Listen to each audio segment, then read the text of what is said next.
Affiliate marketing explained. Essentially, affiliate marketing means selling for commission. This works online in just the same way as it does for a door to door salesman. That is to say, that you will be selling a product that you did not create and do not own the rights to, but in return, you will get to keep some commission. This is a powerful option for those who want to earn money online but don't necessarily have the skills or the resources to build an ebook, an online course, or something else from scratch. The big difference between being an affiliate marketer and a door to door salesman, of course, is that the affiliate is someone who will be able to sell their products to the entire world. Thanks to the web, it's possible to reach pretty much anyone, right in the comfort of their home. This makes affiliate marketing endlessly scalable. And with the right product and the right pitch, you can make a huge killing. Selling digital products has a huge number of impressive advantages after all. Firstly, selling digital products means that there is no storage and no delivery. That, in turn, means that a much bigger cut of the revenue will be split between you and the owner of the product. Affiliates can often stand to earn 70% or even 90% from promoting digital products. By offering higher commissions on their products, product owners can attract more people to help them sell them. Thus, it is in their best interest to give away a big cut. This is a rare instance of a genuinely win-win scenario.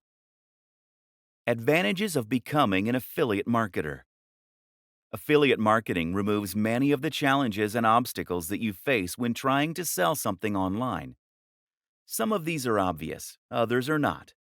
First of all, selling an affiliate product means you don't need to create something new. This means that you can start earning money immediately.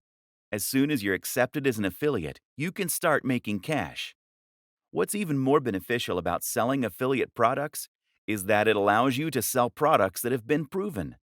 In other words, you can look and see which affiliate products are selling the best. How much have they made so far? How are they rated? This way, you can choose a product that is almost guaranteed to be a hit for you.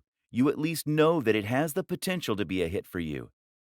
The biggest downside of being an affiliate is that this is not your product. For all that affiliate marketing has amazing benefits, you ultimately are selling someone else's creation. And unlike selling a PLR package, private label rights, you won't have the opportunity to change it or to make edits as you see fit. This means that you'll be selling something that isn't necessarily a reflection or extension of your own personality, views, or styles. This is then significantly more difficult to sell. However, we will show you how you can overcome this. The nitty-gritty. How to sell as an affiliate. How does affiliate marketing work on a technical level, and how do you profit from it? Essentially, affiliate marketing works using cookies. Product creators are going to give you a share of their profits for every sale that you send their way. That means that they need to be able to track which sales are coming from you versus other sources. Cookies allow them to do this. Cookies are small files that are stored by your browser when you visit a website. When you become an affiliate, you'll be given an affiliate link to promote. That link is unique to you and doesn't actually link directly to the product. Rather, it links to another website, which is going to redirect visitors to the sales page so that they can make the purchase. Before you get redirected, though, the cookie will first be stored on their computer so that the store can identify you as the person who sent them there. Simple. Something else to think about is that it's important that you always announce the fact that you are getting commission on a link.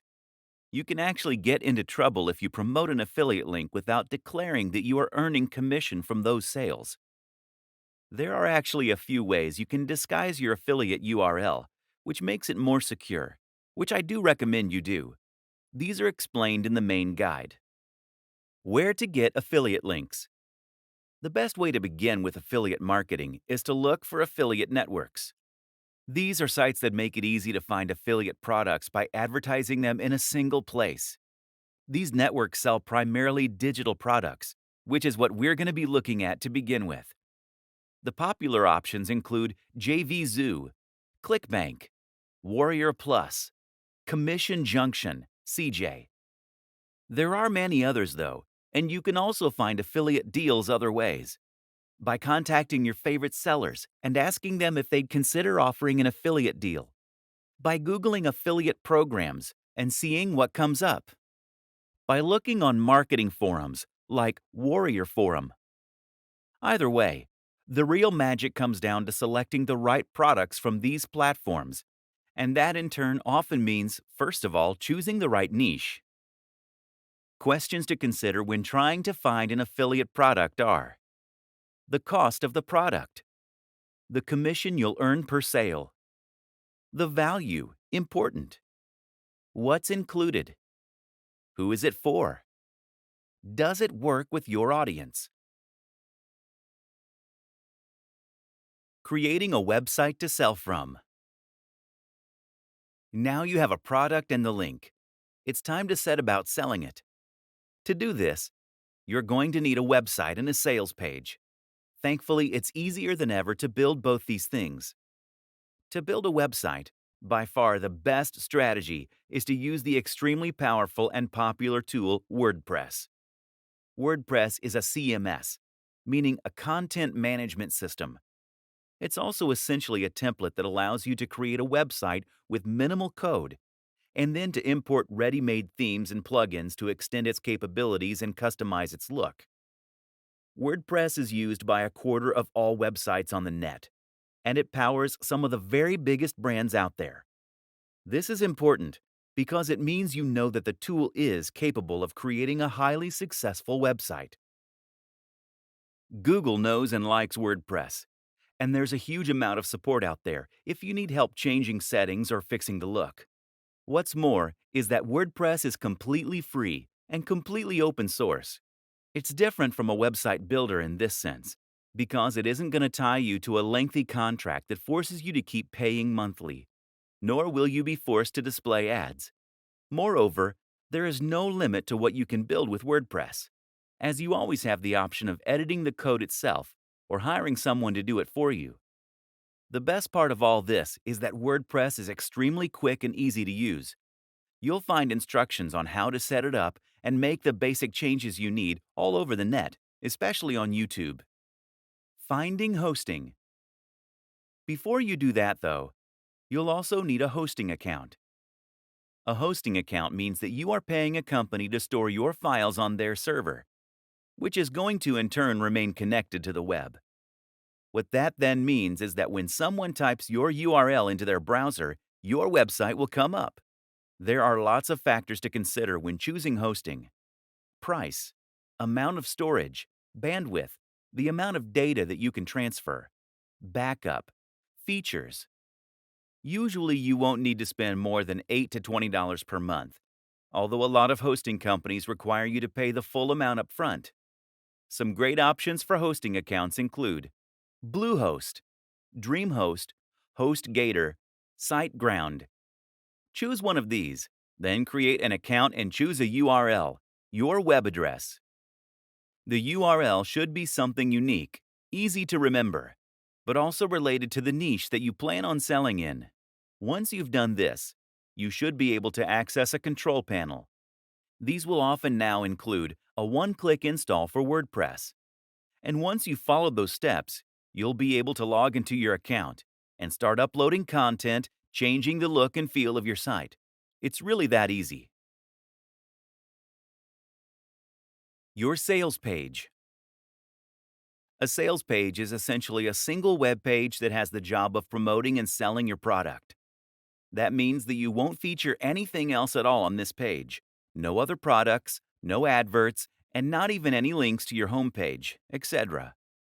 The reason for this is that you don't want anything to distract them from the product you are selling. Instead, this page will typically feature a long, narrow page of text that is focused purely on talking about the product and making the reader want to buy it.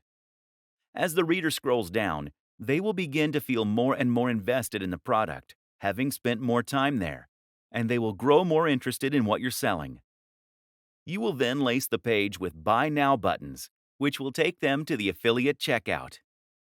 The art is in writing this sales copy in such a way as to truly persuade the reader. So how do you do that? Here are some key tips for making a successful sales page. 1. The value proposition. The first and most important thing by far is to make sure that you understand the product's value proposition and how to leverage this for success. Essentially, a value proposition is the thing that makes your product desirable. If the product is a good one, then this should have a strong emotional pull. 2. Know your audience. The biggest mistake is to try and appeal to everyone. Do this and you will end up with a bland product and a bland pitch that won't make a big impact. Instead, think about the precise kind of person that you want to address. Then think about how you can reach that person. 3. Urgency. People don't buy things because they need them. Don't buy things because it makes logical sense. People buy things because they feel this sense of urgency to do so. They do this because they're excited about the prospect of something. They think it will make them feel good or be less stressed. And they're worried they'll miss out if they don't. 4. Readability. Readability is also extremely important when it comes to selling a digital product from a landing page. In short, if your website is currently a huge block of text, then this is going to put people off reading. Remember that attention spans are shorter on average than they have ever been, and a lot of people are going to be pushed for time. Don't make them work to understand your text. 5. Narrative structure. Another powerful trick is to use a narrative structure. When we see a story, we find it very difficult to move on without reading the whole thing. Moreover, we find it much easier to relate with what's being said on an emotional level. Standing out. Standing out is important in general. People are sick of seeing the same thing over and over again. If you want to sell, the most powerful thing you can do is to make your offering really unique and exciting. The go-to marketing advertising strategy. Once you have your product and a website to sell it from, you have a few options to start selling. The simplest is to send potential customers directly to your sales page. Business very often is about finding a great product and then connecting that to the right audience. Finding a route to market. One way to do this is to find your route to market. This is a business term that basically means you're going to identify a way in which you can reach the audience you want to sell to. You might already have an audience that you built up before reading this book. Perhaps you're already a successful blogger on YouTube. That is now your route to market. Your access to the people that will buy what you're going to sell. But if you don't already have such an audience, the best strategy is just to find one that is sitting there waiting. In other words, don't build an audience and then try and find a product to fit. Choose a product because you're aware of an audience that's out there, or find the audience and then find the product.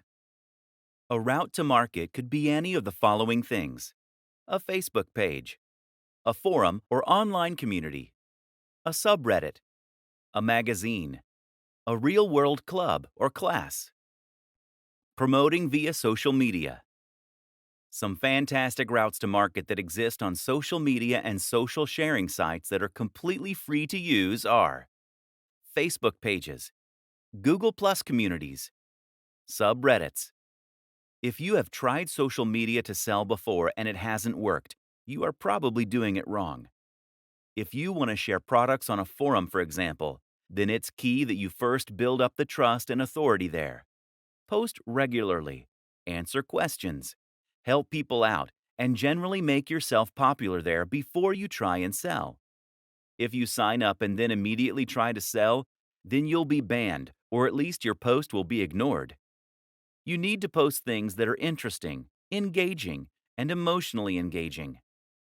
In other words, you don't want to post an article on how to get abs in a week. Driving sales with PPC.